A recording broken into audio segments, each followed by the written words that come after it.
Better Together with Maria, your life improvement series. WWE. I was a WWF fan growing up with my dad. Then, of course, it became WWE, Psycho Wrestling fan. And I saw that they were having Monday Night Raw guest hosts. And I remember telling my publicist, I want to do that. And he's like, okay, I'll reach out to them.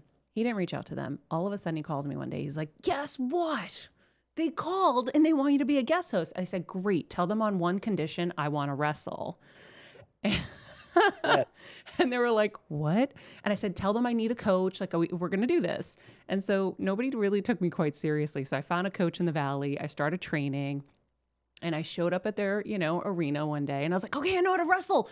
Okay, let's put this thing together. And so we put a match together, this small thing. And then it was the coolest moment of my life, the most adrenaline I'd ever gotten.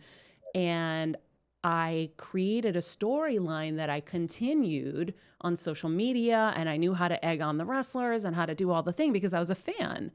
And my friend looked at me and she goes, okay. And she's in the industry. She's, someone whose opinion I would respect. And she goes, wait, you're going to do this again? And I'm like, fuck yeah. And she goes, wait, no. People are going to think you're a wrestler now. You can't do that. That's not a good image for you. Now, at the time, I'm, a correspondent on Access Hollywood. I'm a correspondent on the Today Show, on Nightly News with Brian Williams. And I was like, but I love it. This is awesome.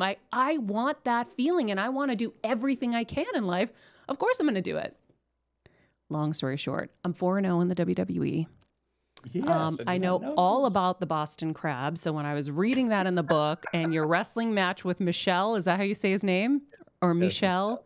Okay, yes. In Africa, and you pull out the Boston Crab, I was like, holy shit, this is amazing. And there were a few other wrestling references in here. And then I'm online and I'm seeing you at WWE matches virtually with your family. And I was like, okay. He's a wrestling fan. Yes, I did not know this about you. That's outstanding. It's so much fun. It's so carny. Wait, so carny. I wrestled at WrestleMania 28 at Miami Dolphin Stadium with busted ribs, shattered feet from Dancing with the Stars. And Mark Wahlberg is sitting front row and he looks at me and he's like, what the fuck are you doing here? And I was like, yeah! So my signature move is the sunset flip. Yours is obviously the Boston Crab. But as we're seeing this business kind of morphing, my very dear friend Vin Diesel is now singing and he's got hit songs. And I heard you want to do stand-up now, or I think I read that in the book. And then, you've got all these new paths. I was like, hey, maybe he's going to wrestle. You never know. Let's make you a wrestler. Great. Period at the end of the question. And maybe he's going to wrestle. What do you know? Go. I'll say not too much because, as you know, can't say too much about these things. Ooh. But it is something that interests me. I'm good at what I do, am I not? Damn. Yeah, he wants to pull out a Boston Crab so bad I can feel it.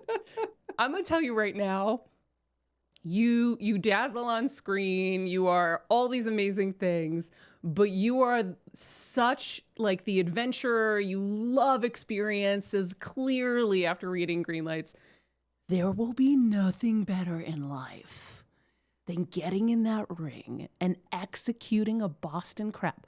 Or, I am friends with everybody. Mr. Bob Backlund, I don't know if you're familiar with him. Bob Backlund, where'd I know that name? Mr. Bob Backlund was the champion of all champions. He was, with Bruno and all of... Gotcha. Okay, I'm with you. Yeah, 70s. Why am I blanking on my favorite move that he makes? The chicken wing. The cross-face chicken wing. Look that up. Might be the best move of all time. Okay.